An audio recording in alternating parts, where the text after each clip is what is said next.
you.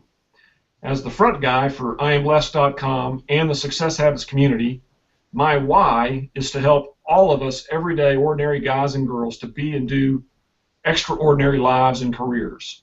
I love connecting people with the stuff that transforms and transcends. Is this all there is?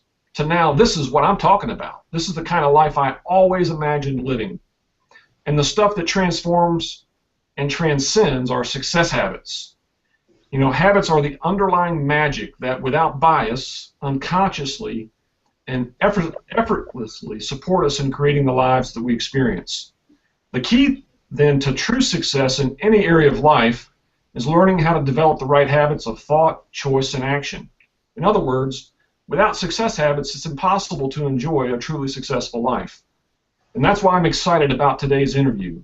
Today I get to speak with a guy from the other side of the pond, which is pretty cool. Love his accent. His name is Keith McMean, and he's the principal trainer, coach, and speaker at the Social Marketing Academy, which is a fairly new startup, fairly new to Keith, which is also pretty cool, and something we'll talk about, how Keith has recreated himself in the last couple of years. And so we'll cover that a little bit. And when Keith's not doing those things, he enjoys watercoloring. In other words, he's a painter. He plays the drums, and he dotes on his grandchildren. So Keith, I'd like to welcome you to the show, and why don't you take a second and fill in any of the gaps that I may have left gaping there. Hi Les, yeah, and it's a great honour to be asked to do this. I'm really looking forward to it, and there isn't really many gaps. Like you said, I'm a watercolour artist, which I set off doing in '96. In '97, I got involved with the web, and it really just started from there. Wrote my first blog post in around about 2003, 2004, and it's really just sort of crept up on me from then. And as you say, I just love playing the drums. I've played the drums since I was, 13, 14. My dad was a jazz drummer, and my brother and my nephew also play drums, so it's in our blood. You know, drums, it's interesting because drums has always been my favorite instrument to listen to. Someone who can play good drums really captivates, you know, that part of me that enjoys music. Phil Collins, for instance, has always been someone I've enjoyed. So I can appreciate. Now, I have no musical talent whatsoever. I can play the radio. Well, some say that I've got a face for the radio, so we're okay there then. I like that. So what's your particular, you know, what do you like to play? What kind of music? It's rock music. I love that. Even though I love jazz music because we were brought up on jazz music, obviously, with my dad. For me, it's always been like Led Zeppelin, Deep Purple, Black Sabbath. Oh, you're talking my kind of music.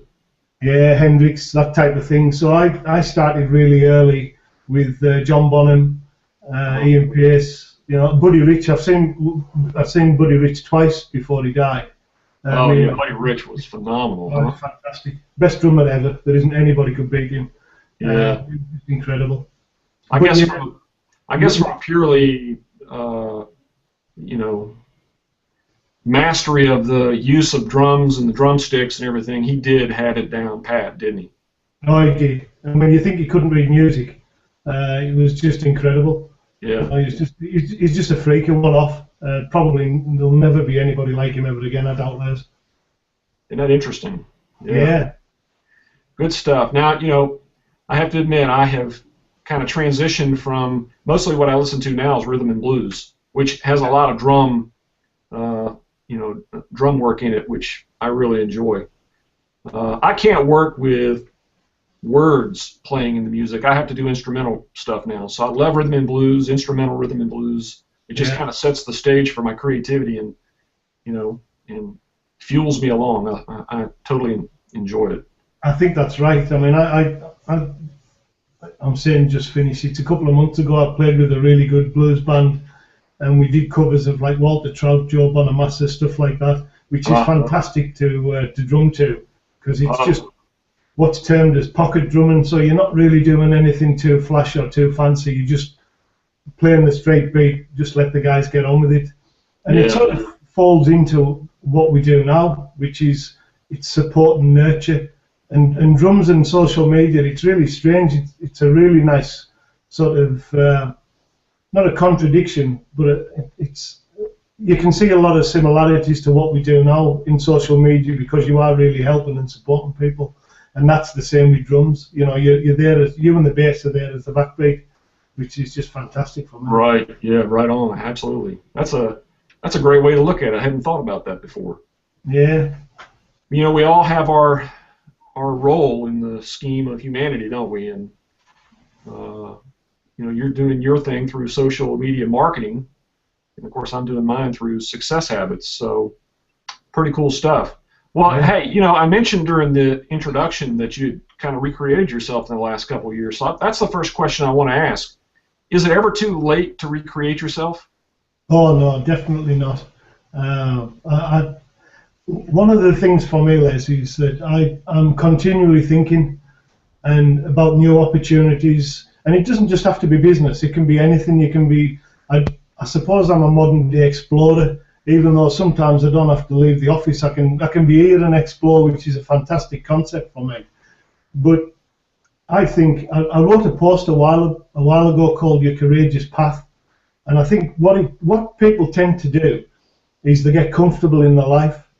And it could be that you've got a good job with good money, whatever, you know, you've got a nice family, whatever it could be, and you're really reluctant to change things. And for me, I'm the opposite. Even though I have a fantastic job, which I enjoy, I have an incredible family, I'm always looking to change, not for change's sake, just to either better myself learning or whatever, or better the life for my family. So no, I think you could do it, you know, right up until your last year. Yeah, I completely agree with you, because I have recreated myself, you know, half a dozen times over the years. And I have to admit, there have been a couple of times during that journey when I felt like it was maybe too late. But once I started putting one foot in front of the next and taking those little steps, it became pretty evident to me that it really is never too late. You can restore your health when you're 50. You can create a new business when you're 50. Or when you're, well, I haven't made 60 yet, but you know, I'm knocking on 53, and I'm in the process of recreating myself and having a blast doing it. I think that's true, because I mean, I'm 55, so you know, I've got a couple of years on you. But the thing for me is, I just see it as a challenge, as an adventure, a journey, if you like, that it's for betterment. So I think as long as you've got a really good support system around you, and that could be, you know, your family, your friends. One thing that I don't do, and I've never done, is I don't surround myself with negative people. That just isn't part of my life anymore. I'm surrounded by really positive, strong people, and I think when you give because I have so many ideas and I think they're all brilliant, it's nice to have the check and balance where someone will say, hold on a minute, Keith, you know, let's just have a think about this. It isn't quite as good an idea as you think, and it's nice to have that. Yes. Well, that, you know, that's a great place to ask the next question. So tell me, or tell us, something about your success that most people don't consider or take for granted, because you know, I think people who haven't achieved a lot of success yet, they look at those who have succeeded and maybe think they must have something special, or you know, the stars aligned just right and shined on them, and suddenly they're successful. And I just don't have what it takes, or you know, I'm not sure if I have what it takes to do what's necessary to become successful. So help demystify that a little bit in your own words. Well, I think for me, it's like when I started painting, and I started watercolor painting and sketching when I was when I was at school. That's when I discovered it. But when I sort of, I think it would be probably the 90s, the early to mid 90s, when I really got into it in a big way. The thing for me was once I started to teach people, because I've never been trained, everything that I've done, drums, everything, it's all self-taught. Because I'm not a conformist. I struggle with rules. I just do. And I always have done, as my poor old late dad will tell you. But one of the things I used to say to all my students that came through all my painting classes is that they used to come with the idea that I could never draw, I can't draw straight lines, so how can I paint? And the only straight lines in nature are man-made. There's very, very few nature-driven straight lines, so you don't need to draw a straight line. And I think that follows over into when people think I can't do it, it isn't for me. I think Jack Nicklaus said it best when he said, people always said to Jack Nicklaus, you know, you're so lucky to be where you are. And he said, it's really strange because the harder I practice, the luckier I seem to get. And I think that's true. And I think that the thing for me, Les, the two things for me is you've got to have determination, because there's a lot of times, especially in business, when you're in business by yourself, or if you spend a bit of time by yourself, it can be really difficult. I think and you've got to be determined to succeed. And I think the other thing is just self-belief. I think if you believe that you can do it, then you'll do it. That's the thing for me. I hear too many people say, I couldn't do what you do, Keith. I'm nobody special. I'm just Keith McMean. Yeah. To me, you get out of this life what you put into it. And to me, I think if there's something missing in your life, most people will know. You've always got that. You've always got that nagging doubt, and I had that in the 90s when I left a really good job to pursue my watercolour. And you've always got that nagging doubt: am I doing the right thing? As soon as I had left the job, I knew exactly that I had done the right thing. Yeah. And it was the same in 2009 when I decided not to do any more websites. And in 2005 when I decided that I didn't really want to work for anybody again other than myself. And that was the big thing for me. They're my, I suppose, I term them as my courageous paths, where you just say, right, this is what I'm going to do. So, no, I mean, if you look at somebody like Richard Branson, and you read any of his books and you see what he's been through to get where he is today, that's just determination, will to win. Yeah. You know, Tony Robbins speaks about it an awful lot, and I think it's true. Yeah. Yeah, you have to kind of burn your boats, don't you? And yes. Let that thing that that you're aspiring to pull you towards it, in spite of the obstacles and the barriers and the challenges that you're going to encounter. I think it's there's maybe a delusion that exists in the mind of especially people in the Western world that somehow we're supposed to be immune from going through things. That it's supposed to be easier than it is, and it's not. Life is wrought with all kinds of hardships and challenges and obstacles and barriers and things that get in between you and success. Yeah. You've got to be willing to go through those things or around them or over them in order to get to the success. And that's just the way it is. I call it dancing the dance, right? I think that's true. And one thing, if I had to give advice to anyone, and I do mentor odd people on business and things like that, and the advice that I always give to them is don't look back, always look forward. Yeah. Because you can be dragged down. Your past is there and you can't change it, and you don't want to change it because it's shaped who you are. Right. But if you continually look back and think, oh, well, I had a good job, and I had a decent car, and you're always going to be looking over your shoulder and thinking, you're never going to be concentrating on what's in front of you and the opportunities that you've got in front of you. You're always going to be thinking about what you had and probably what you should have had. And I think that's what stops a lot of people. I think once you've made your decision and you're really 100% set on it, then you just go for it. Right on. And if there's something that you're not sure of, never be afraid to ask. That was the big thing. Yeah. When I started off on my own in 2005, you do tend to think that you know it all, and you don't. You don't know. You don't know anything really. So always find someone who you can ask, and don't be afraid to, because there's lots of people out there that are more than willing to give you good. Well, we know with Google Plus, Les. I mean, it's just been a revelation for both of us, really. Yes. The help and advice that you get. And so even if you started there, even if you didn't see anybody in the flesh, you can do what we're doing today. Yeah. Yeah. And just talk something through with someone. Now, there's three things that came to my mind as you were sharing that. Number one, we're all ordinary. We're all run-of-the-day, everyday people. We put our pants on the same way. When we go to the bathroom, it stinks the same way. Yeah. It doesn't matter where we come from. The opportunities are all the same.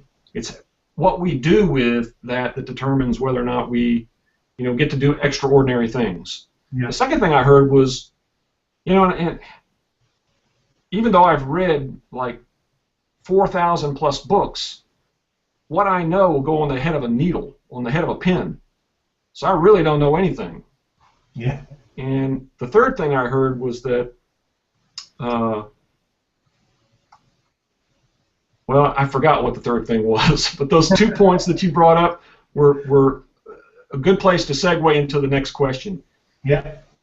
What was the most difficult success barrier you had to get past before you started really enjoying success? And what I mean, everybody has their own definition of success. I think these outward representations of success are an illusion, because they can be obtained through hook and crook, through lottery, through whatever. Real success in my mind is, I enjoy fulfillment. I'm at peace with myself and with the world. I'm making a major contribution. I'm happy most of the time. And so what's the most difficult barrier you had to get past before you started enjoying that kind of success, where you went, you know what, I'm really hitting my stride now. This is feeling right. Yeah.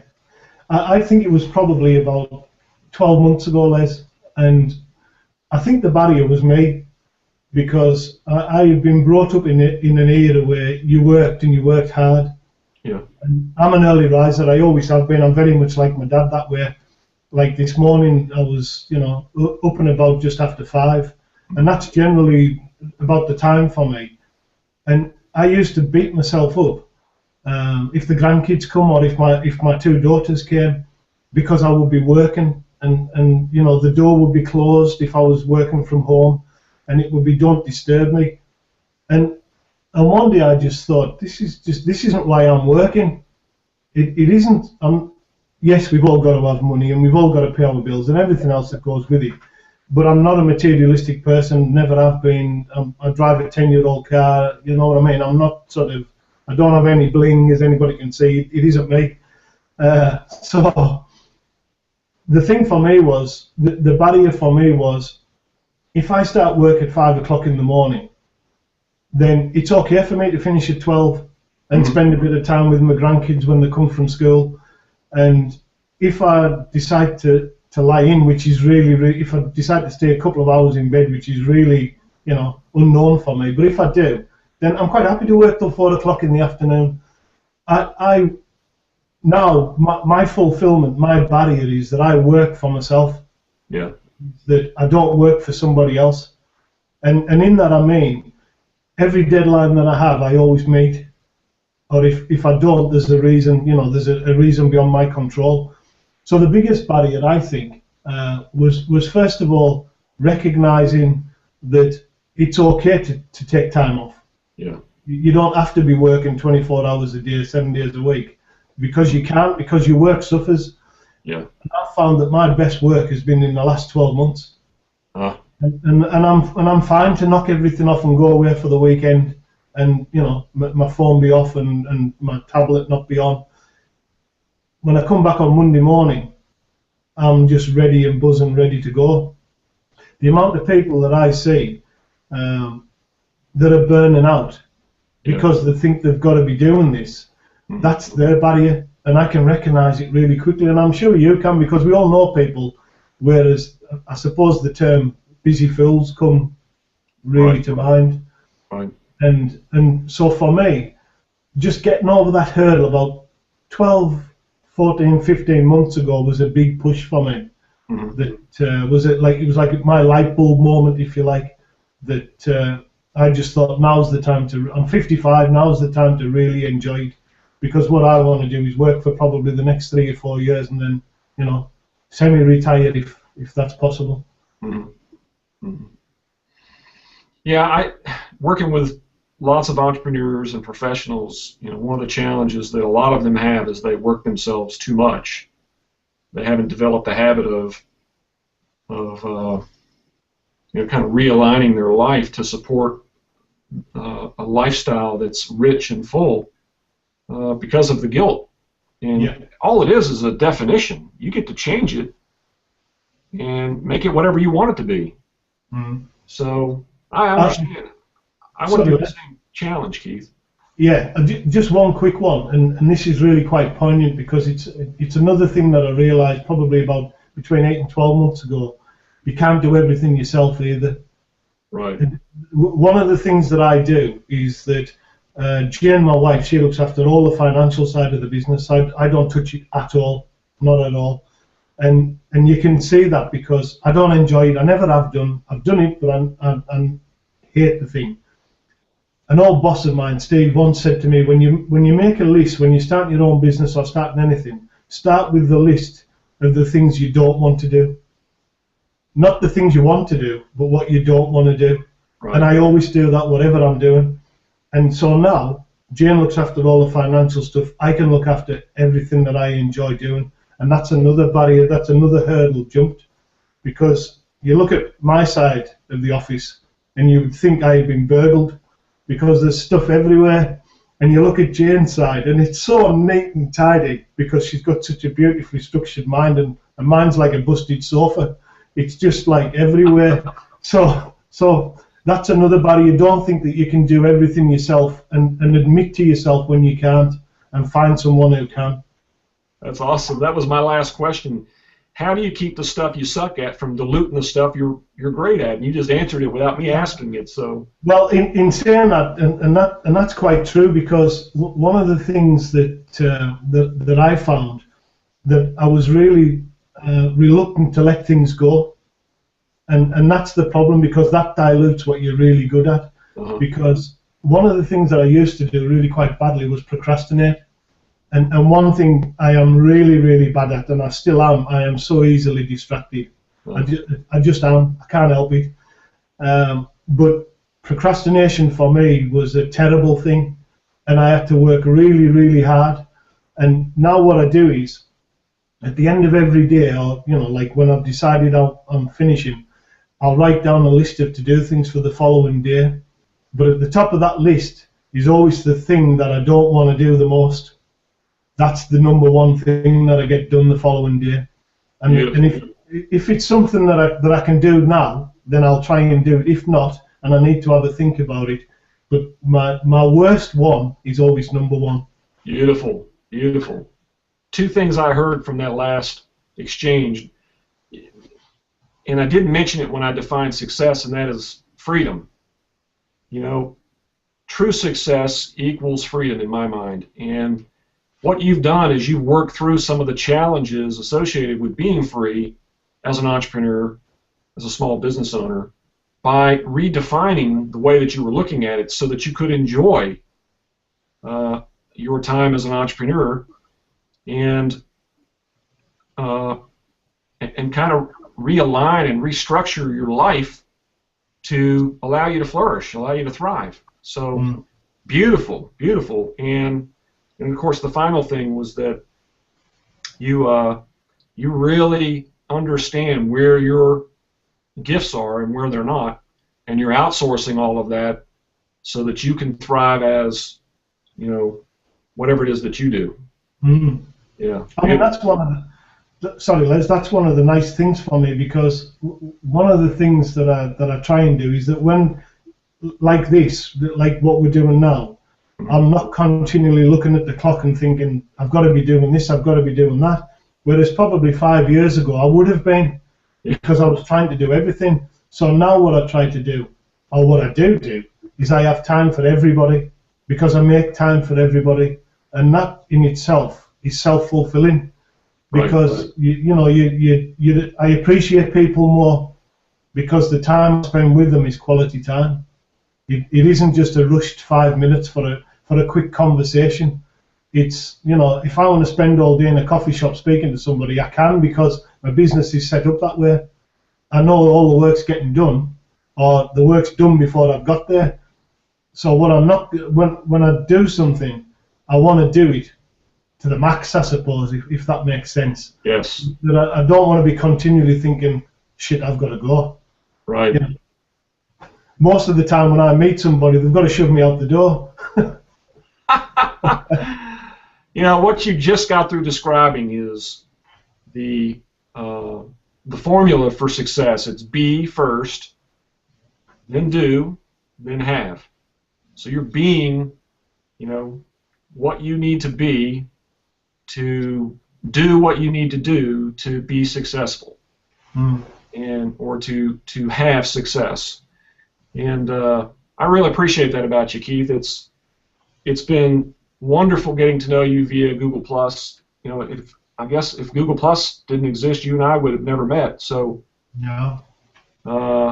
What a great mechanism for connecting people all over the planet, giving us an opportunity to build, deep relationships that are, like you said a minute ago, fulfilling and collaborative and cooperative and complementary. And I'm excited, and I look forward to getting to know you even better, and maybe even working together at some point. Without a doubt. Who knows? And what I might do is I might reverse this, and I might give you some questions to answer. That'd be great. That would be, on your business and on how you have changed. That would be fantastic. That'd be awesome. You Yeah, ping me and let me know when you want to do it, and I'm at your mercy. Yeah, without a doubt. I just think that would be brilliant. Perfect. Well, listen, I'm going to go ahead and end this broadcast, and then we can chat a little bit. Yeah, no problem.